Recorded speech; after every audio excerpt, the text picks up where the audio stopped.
The Alien Enemies Act of 1978 has only been used 3 times in the history of this country.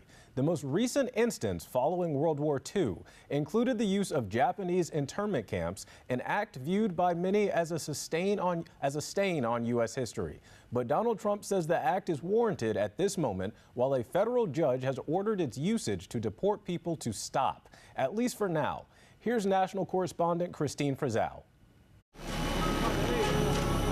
A remarkable video posted by the president of El Salvador, which he says shows the first 238 members of the Venezuelan criminal organization Tren de Aragua to be housed in his country's prison system for 1 year.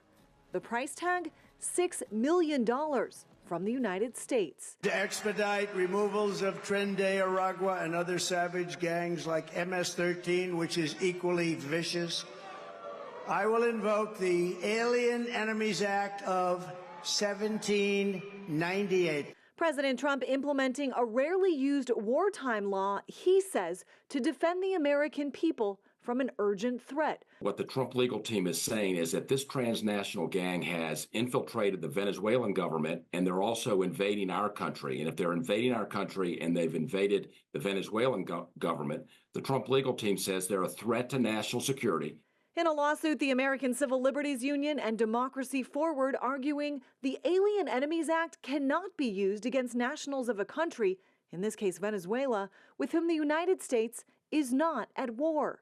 A federal judge issuing a 14-day restraining order that will prevent further deportations under the Alien Enemies Act, an order mocked by El Salvador's president.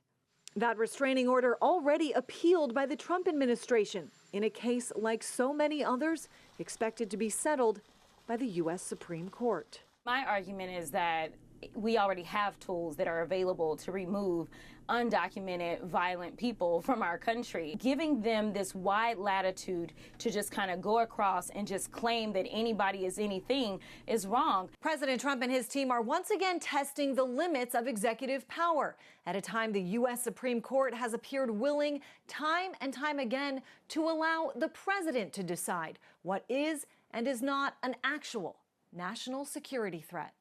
I'm Christine Frizzell reporting.